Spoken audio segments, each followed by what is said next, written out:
एक ऐसा अंतर्राष्ट्रीय ख्याति प्राप्त मानव जो गुरु प्रेरणा से पिछले 20 वर्षों से वानप्रस्थ जीवन जीते हुए 24 घंटे मानवता की सेवा में संलग्न है।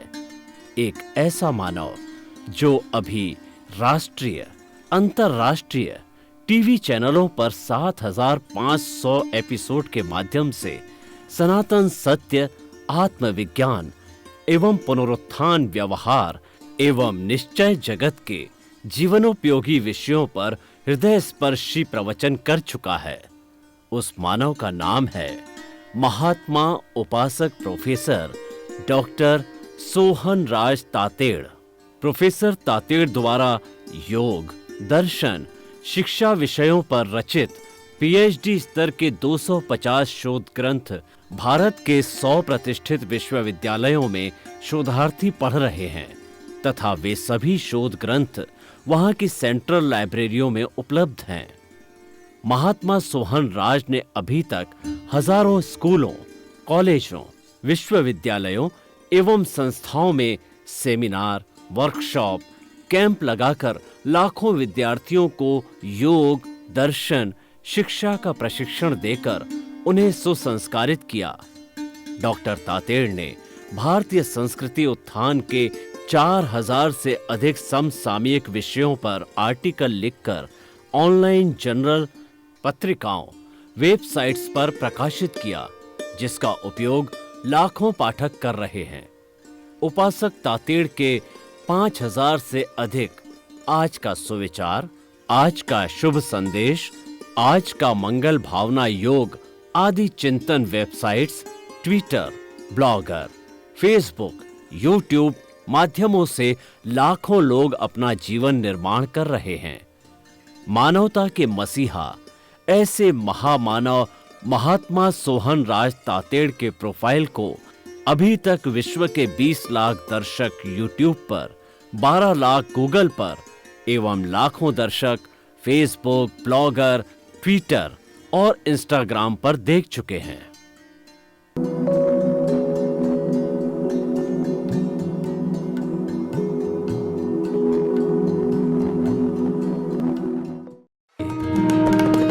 सुनिए, देखिए, समझिए सनातन सत्य। जैसी दृष्टि वैसी सृष्टि, दृष्टि विज्ञान, कुदरत, कुदरती रचना एवं कुदरत के कानून से शाश्वत सुख की प्राप्ति। जोधपुर के परम पूज्य महात्मा उपासक प्रोफेसर डॉक्टर सोहन राज तातेड़ के निर्देशन में सनातन सत्य। जैसी दृष्टि वैसी सृष्टि, दृष्टि विज्ञान। भाई और बहनों, मातृशक्ति को नमन। स्टूडियो के अंदर आपकी उपस्थिति को देखकर ऐसा लग रहा है कि आपको रुचि जागृत हो रही है, आपको आनंद आ रहा है, इंटरेस्ट आ रहा है। और क्यों नहीं आएगा? अगर सच्ची बात हमारे को मिलती है, गूढ़ रहस्य हमको मिलता है, तो आनंद आना ही है। वो गूढ़ रहस्य कौन दे सकता है? वो अनुभवी ज्ञानी पुरुष ही दे सकते हैं। हमारा परम सौभाग्य है कि साक्षात अनुभवी ज्ञानी पुरुष स्वामी कमलेशानंद जी विश्वविख्यात, वो महती कृपा करके हमारे स्टूडियो के अंदर हमको धन्य करने के लिए पधारे हैं। आप सभी की तरफ से स्वामी जी आपका बहुत बहुत धन्यवाद, साधुवाद, कृतज्ञता। जय सच्चिदानंद। जय सच्चिदानंद। स्वामी जी, हमारे आराध्य दादा भगवान की जो है हम स्तुति रूप में, समर्पण रूप में बातें कर रहे थे। 2 सूत्र तो हमने ले लिए, तीसरा उससे भी बड़ा सूत्र व्यवहार जगत का है। और अगर वह सूत्र व्यक्ति चाहे व्यवहार जगत में ही पालन करे, तो मैं तो मानता हूं कि वो बहुत बड़ा सन्यासी हो सकता है, वैरागी हो सकता है, वो अनासक्त हो सकता है और मुक्ति को भी प्राप्त कर सकता है धीरे धीरे ज्ञान दर्शन को समझ करके। वो है एडजस्ट एवरीवेयर। कितना बड़ा सूत्र है, कितनी बड़ी इंपॉर्टेंस है, तो कृपया इसको खोल करके बताइए कि ये क्या चीज है और एडजस्ट एवरीवेयर कैसे हो सकते हैं, किन परिस्थितियों में हो सकते हैं, हमारी भावनाओं को हमें किस तरीके से नियंत्रण में रखना पड़ता है, थोड़ा इसको विस्तार से कराइए ताकि कि ये हमारे जो सामान्य दर्शक जो हम जीवन जी रहे हैं उनको जीवन जीने के लिए एक बड़ी कला मिलेगी हमको, तो कृपया बताइए।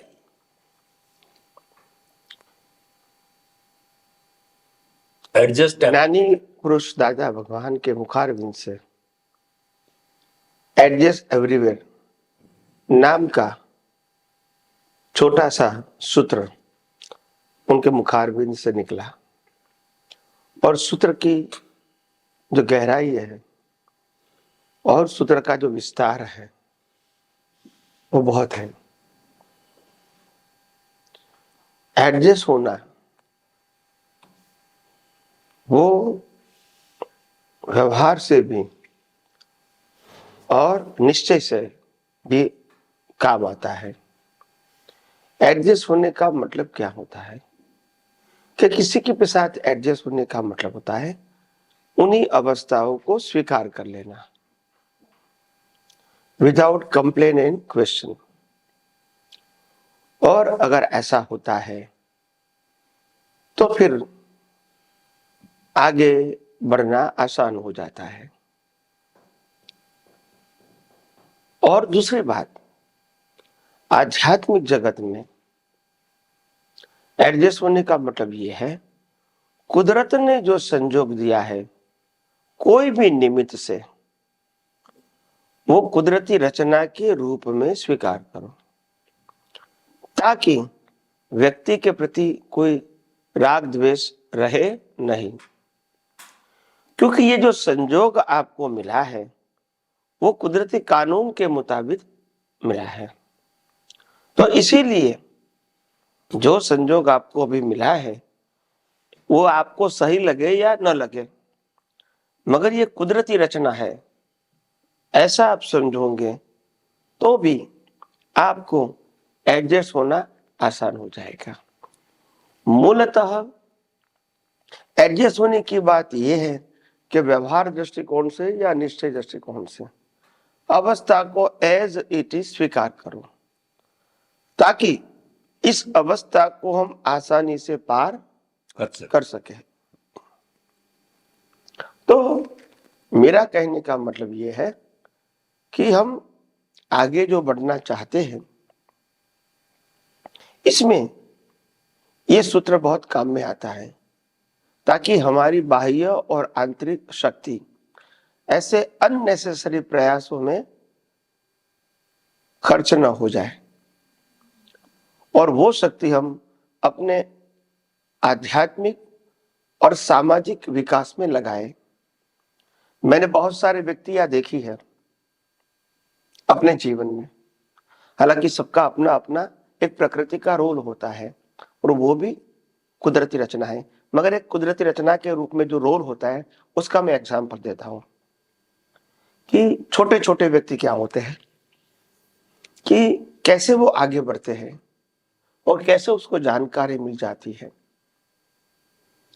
तो हम जब छोटे थे और अहमदाबाद जैसे ओल्ड सिटी में हम रहते थे और उस समय वहां बहुत सारे लोग बिजनेस के लिए, कामकाज के लिए, नौकरी के लिए आते जाते रहते थे।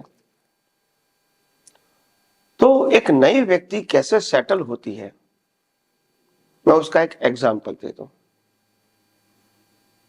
जब कोई व्यक्ति नई आती है तो पहले उनको जानकारी तो कुछ है नहीं, मगर वो क्या करती है, जानकारी के लिए अपने इर्द गिर्द जो लोग रहते हैं उनके साथ बैठते हैं, चाय पानी पिलाते हैं खुद के पैसे से और उनसे जानकारी लेते हैं, क्योंकि वो इस इलाके में रहने वाले लगती है, वहां ये शायद पैदा होगा, ऐसा भी हो सकता है।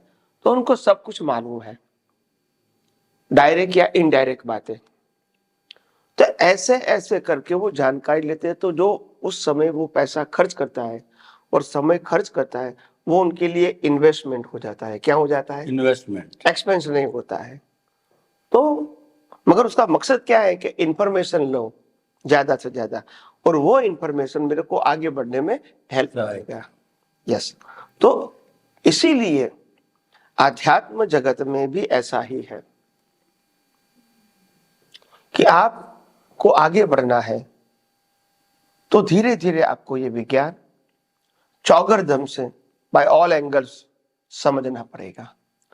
और इसके लिए आगे बढ़ने के लिए छोटी छोटी बातें समझना, इसको उपयोग करना आपके लिए आगे बढ़ने के छोटे छोटे स्टेप हो सकते हैं, मगर वो बहुत जरूरी है। क्योंकि कोई भी महान व्यक्ति छोटे छोटे स्टेप को पास करके ही आगे बढ़ता है। तो इसीलिए एकदम से कोई व्यक्ति महान नहीं होता है। तो हमको भी आध्यात्म के मार्ग में आगे बढ़ने के लिए ऐसे छोटी छोटी बातों को ध्यान में रखना चाहिए। और जहां जहां हमको लगता है कि ये मिसिंग है, तो कहां से वो मेरे को जानकारी मिलेगी, वो ध्यान रखो। तो आध्यात्म जगत में तो अनुभवी ज्ञानी पुरुष आपको सब कुछ देने के लिए तैयार है। आपको बहुत जगह घूमने की जरूरत नहीं है, मगर बात ये होती है हम उनके शब्दों को डायरेक्ट क्या कर जाते हैं, पी जाते हैं। वो करेक्ट नहीं है। इसको डाइजेस्ट करना है और डाइजेस्ट करके उपयोग के फॉर्म में बनाना है, तभी वो आपको उपयोग में काम आएगा। सीधा सेंटेंस काम में नहीं आएगा, क्योंकि उनके मुखारविंद से जो शब्द निकलते हैं, सेंटेंस निकलते हैं, वो उपयोग करके अनुभव करके निकलता है। तो अनुभव तो बात दिखेगा नहीं, आपको तो शब्द दिखेगा, मगर शब्द के पीछे की जो प्रोसेस है वो आपको देखनी चाहिए। वो बहुत इंपॉर्टेंट है। और इसीलिए मैंने कहा कि जो आपको किताबों से या कानों से सुन के जो ज्ञान मिलता है, इसको श्रुत ज्ञान कहते हैं। क्या कहते हैं? श्रुत ज्ञान। मगर वो श्रुत ज्ञान को आपको मति ज्ञान में डाइजेस्ट करना पड़ेगा। खुद की मति में, खुद की बुद्धि में, खुद की सोच से उसको डाइजेस्ट करना पड़ेगा। कैसा डाइजेस्ट करना पड़ेगा? Easy to apply. अगर ये नहीं करेंगे तो डायरेक्ट सेंटेंस आपको एप्लीकेशन में काफी हैवी हो जाएगा। और ये चौगरदम से आपको ये जानने की जरूरत है। छोटी छोटी बातें भी, बात छोटी बड़ी नहीं होती है, बात साइंटिफिक एंड अनसाइंटिफिक की है। आप अगर कोई भी बात को रिलेटिव सत्य का सहारा ले लोगे तो आप साइंस से हट जाओगे। आप समझे ना? बिल्कुल। तो इंपॉर्टेंट बात ये नहीं है कि राइट एंड रॉन्ग। इंपॉर्टेंट बात ये है कि मेरी सोच के अंदर, मेरी एप्लीकेशन के अंदर यूनिवर्सल ट्रूथ है या नहीं है। अगर वो नहीं है और बेनिफिट है तो भी काम का अवस्था रह जाए नहीं है। क्योंकि अगर मेरे रिलेटिव बेनिफिट पाने के लिए मैंने साइंस को छोड़ दिया, वही तो अज्ञान है। और वो अज्ञान की जड़ ज्यादा से ज्यादा श्वास चलेंगे तब तक रहेगी, उसके आगे नहीं।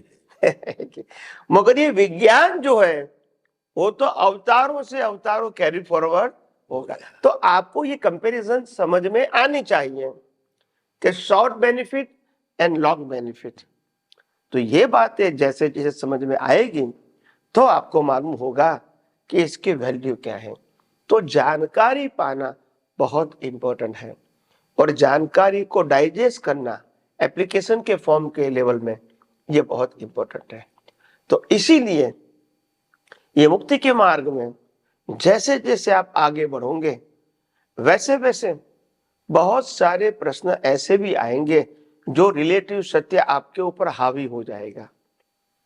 क्या हो जाएगा? हावी। क्योंकि वो तो कितने अवतारों का अभ्यास है, मगर वो रिलेटिव सत्य को स्ट्रांगली विज्ञान की हेल्प से अज्ञान मान के उनकी डिवैल्यू आपको करनी पड़ेगी। तभी विज्ञान का पावर आप में बढ़ेगा और जैसे पावर बढ़ेगा तो आपके लिए एप्लीकेशन क्या हो जाएगा? इजी हो जाएगा। नहीं तो विज्ञान सिर्फ सेंटेंस से सुना है और डाइजेस्ट नहीं किया है तो वो जो रिलेटिव सत्य रूपी अज्ञान है वो हावी हो जाएगा। तो उसमें क्या होगा? तुरंत लगेगा मेरा क्या, मेरे को क्या फायदा मिलेगा। बस ये सेंटेंस रिलेटिव सत्य हो गया। जब मेरा शब्द आता है तब आपको लगना चाहिए मेरा मतलब प्रकृति नहीं, मेरा मतलब आत्मा। तो प्रकृति हो गई, मतलब आपका ट्रैक बदल गया, फिर साइंस नहीं रहेगा। रिलेटिव सत्य रहेगा। तो इसीलिए ये आध्यात्म के मार्ग में बहुत सारे व्यक्ति ऐसे होते हैं जो बिगिनिंग की जानकारी के बाद स्लिप हो जाते हैं और वो रियल साइंस को नहीं समझते हैं, नहीं पकड़ पाते हैं। हो सकता है आगे जाके एक दो अवतार में कुछ संजोग मिले और वो रियल साइंस समझे। मैंने बार बार कहा है, साइंस वो शब्द या क्रिया नहीं है, वो अनुभूति है। साइंस वो दृष्टि है, साइंस वो विजन है, साइंस वो सेपरेशन है। तो आप शब्द और क्रिया को ही साइंस मानोगे तो आगे बढ़ सकते हैं नहीं है। तो वैसे धीरे धीरे और भी आगे हम बात करते रहेंगे। स्वामी जी आपका बहुत बहुत धन्यवाद। आपने बताया कि एडजस्ट एवरीवेयर की एप्लीकेशन व्यवहार जगत और निश्चय जगत दोनों में होनी चाहिए, होती है और दोनों जगत में उपयोगी है। ये सूत्र जो है दोनों जगत के लिए आपकी एप्लीकेशन कैसे होती है उसके ऊपर डिपेंड होता है। तो आपने बताया कि आप जो है मैं का क्या अर्थ लेते हैं उस पर डिपेंड करता है कि मैं सोहन राज लेता हूं मैं का अर्थ तो मैं ध्यान से जुड़ गया और मैं उसका अर्थ शुद्ध आत्मा लेता हूं तो मैं निश्चय जगत से जुड़ गया। तो ये मेरा का अर्थ ये होगा कि मेरा शुद्ध आत्मा का उद्धार हो, एडजस्टमेंट हो, शुद्ध आत्मा पवित्र बने। तो वो दृष्टिकोण अलग है और मेरा उत्थान हो, मेरा प्रमोशन हो, मुझे लाभ मिले, ये देहाध्यास हो गया। बहुत सुंदर एडजस्ट एवरीवेयर की आपने बात बताई, एप्लीकेशन बताई, इसको हमें करना चाहिए। बड़ा सूत्र हमारे सामने है। अभी हम इसी क्रम में आगे बढ़े तो दादा ने एक इससे भी बड़ा सूत्र दिया जो कि लगता है ये तो विरोधी बात कर रहे हैं दादा। भुगते उसकी भूल, मुझे तकलीफ हो रही, मेरे को किसी ने टक्कर मार दी, मेरा नुकसान कर दिया, मेरे पैसे खा गया और दादा कहते हैं कि भूल तेरी है। तो कई बार तो ये आता है दादा क्या कह रहे हैं, क्यों कह रहे हैं, लेकिन दादा झूठ नहीं बोलते, सत्य कह रहा है। तो भुगते उसकी भूल के पीछे क्या साइंस है वो आप बताओ, तब स्पष्ट होगा और इसको सही माना जाएगा। कृपया बताइए। प्रश्न के लिए धन्यवाद। भोगते उसकी भूल, उसका मतलब क्या है? सबसे पहली बात, भुगतान कौन कर रहा है? प्रकृति कर रही है और प्रकृति दूसरी प्रकृति के निमित्त से भुगतान कर रही है, या तो कोई जड़ साधन के निमित्त से वो भुगतान कर रही है। तो भुगतान जो प्रकृति कर रही है वो ऐसा मानती है कि सामने वाले के व्यवहार से मेरे को भुगतान हो रही है, मगर कुदरत कहता है नहीं, ऐसा नहीं है। जो भुगतान कर रहा है, चाहे पुण्य की चाहे पाप की, दोनों को भुगतान कहते हैं और उसको इंग्लिश में उसको सफरिंग बोलते हैं। सफरिंग। तो भुगतान सिर्फ पाप के लिए नहीं है, पुण्य के लिए भी भुगतान शब्द ही प्रयोग आध्यात्म में किया जाता है। दोनों का भुगतान वो उसकी भूल का परिणाम है। अभी यहां दुनिया की दृष्टि में आज की भूल का परिणाम है, ऐसा लोग मानते हैं, मगर ऐसा नहीं है।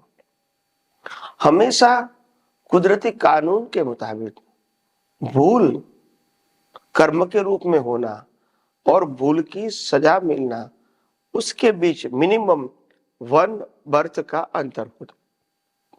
तो जब आप भुगतान करते हैं तब आपकी भूल नहीं है, यानी वो शरीर की भूल नहीं है, मगर ज्ञानी पुरुष ये कहना चाहते हैं कि सामने वाला व्यक्ति जो निमित्त है उसकी भी भूल नहीं है।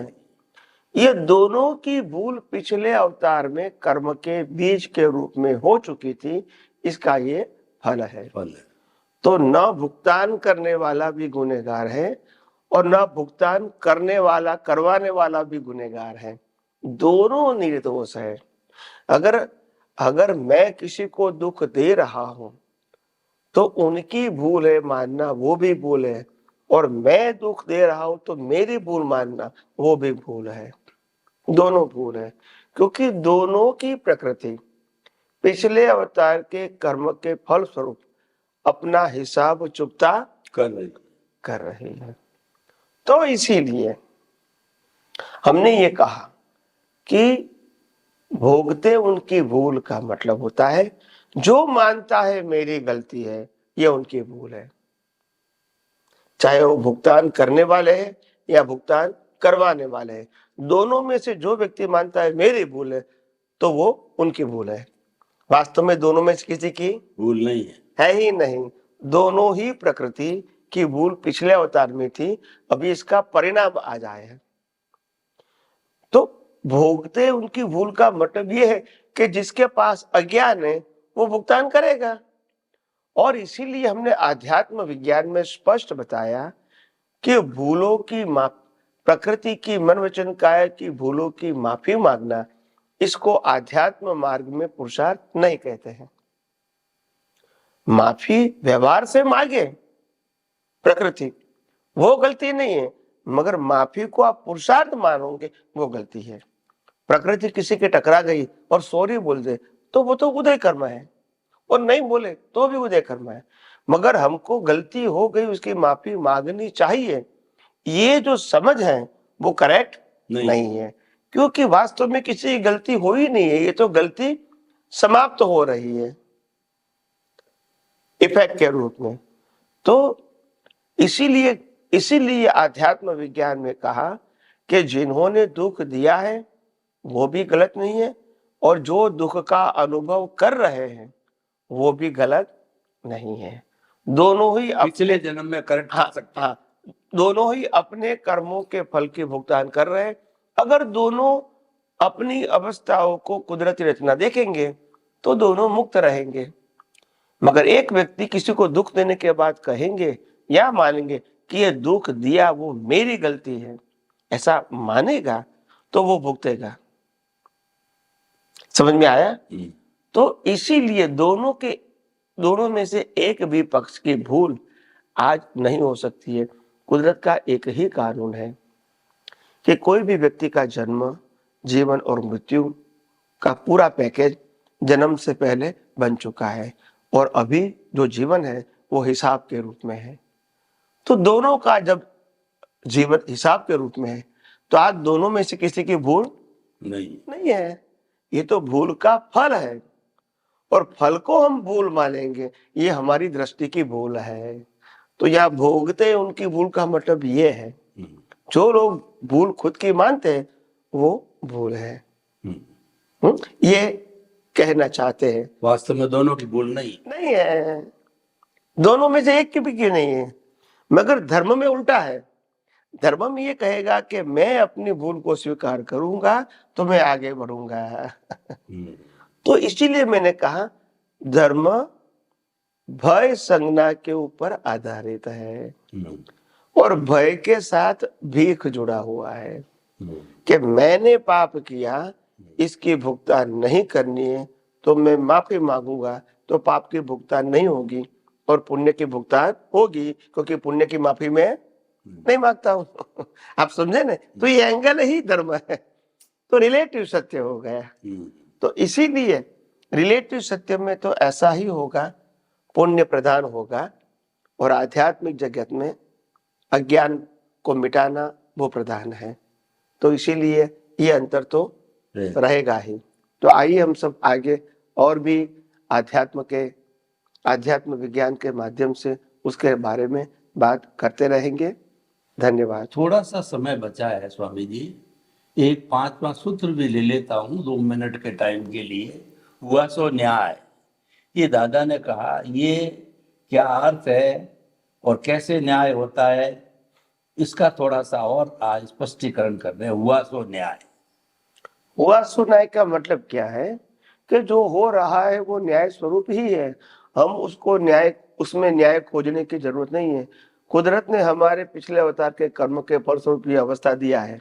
अभी ये अवस्था को टीका टिप्पणी करना, कोई भी एंगल से एक्सेप्ट न करना, यही हमारी अज्ञानता है।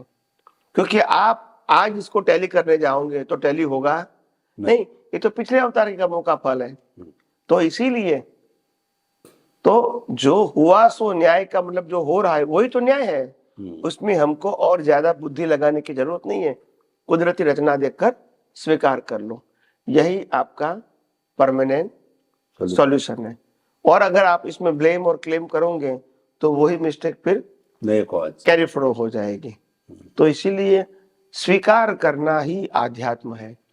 और हम स्वीकार करने में क्या मानते थे कि पुण्य का स्वीकार करो और पाप का स्वीकार नहीं करो, बस ये धर्म हो गया। पाप पुण्य दोनों का स्वीकार करो, दोनों कुदरती रचना है और दोनों हमारे लिए बंधन रूप है। तो जैसे जैसे समझ में आएगा तो आध्यात्म विज्ञान में और भी आगे आप बढ़ सकते हो। स्वामी जी आपका बहुत बहुत धन्यवाद। जो कुछ भी हमारे सामने घटित हो जाता है वो हमारा कर्म फल है, उसको कुदरती रचना मानोगे। कुदरती रचना मानना हुआ सो न्याय है। बहुत इसकी सुंदर स्पष्टीकरण व्याख्या है। जय सच्चिदानंद। जय सच्चिदानंद। जय सच्चिदानंद।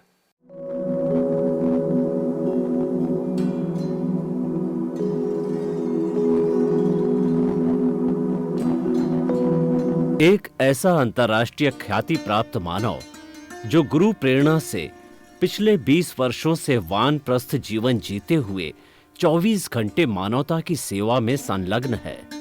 एक ऐसा मानव जो अभी राष्ट्रीय, अंतर्राष्ट्रीय टीवी चैनलों पर 7,500 एपिसोड के माध्यम से सनातन सत्य, आत्मविज्ञान एवं पुनरुत्थान व्यवहार एवं निश्चय जगत के जीवनोपयोगी विषयों पर हृदय स्पर्शी प्रवचन कर चुका है। उस मानव का नाम है महात्मा उपासक प्रोफेसर डॉक्टर सोहन राज तातेड़। प्रोफेसर तातेड़ द्वारा योग, दर्शन, शिक्षा विषयों पर रचित पीएचडी स्तर के 250 शोध ग्रंथ भारत के 100 प्रतिष्ठित विश्वविद्यालयों में शोधार्थी पढ़ रहे हैं तथा वे सभी शोध ग्रंथ वहां की सेंट्रल लाइब्रेरियों में उपलब्ध हैं। महात्मा सोहन राज ने अभी तक हजारों स्कूलों, कॉलेजों, विश्वविद्यालयों एवं संस्थाओं में सेमिनार, वर्कशॉप, कैंप लगाकर लाखों विद्यार्थियों को योग, दर्शन, शिक्षा का प्रशिक्षण देकर उन्हें सुसंस्कारित किया। डॉक्टर तातेड़ ने भारतीय संस्कृति उत्थान के 4000 से अधिक समसामयिक विषयों पर आर्टिकल लिखकर ऑनलाइन जर्नल, पत्रिकाओं, वेबसाइट्स पर प्रकाशित किया, जिसका उपयोग लाखों पाठक कर रहे हैं। उपासक तातेड़ के 5000 से अधिक आज का सुविचार, आज का शुभ संदेश, आज का मंगल भावना योग आदि चिंतन websites, Twitter, blogger, Facebook, YouTube माध्यमों से लाखों लोग अपना जीवन निर्माण कर रहे हैं। मानवता के मसीहा ऐसे महामानव महात्मा सोहन राज तातेड़ के प्रोफाइल को अभी तक विश्व के 20 लाख दर्शक यूट्यूब पर, 12 लाख गूगल पर एवं लाखों दर्शक फेसबुक, ब्लॉगर, ट्विटर और इंस्टाग्राम पर देख चुके हैं।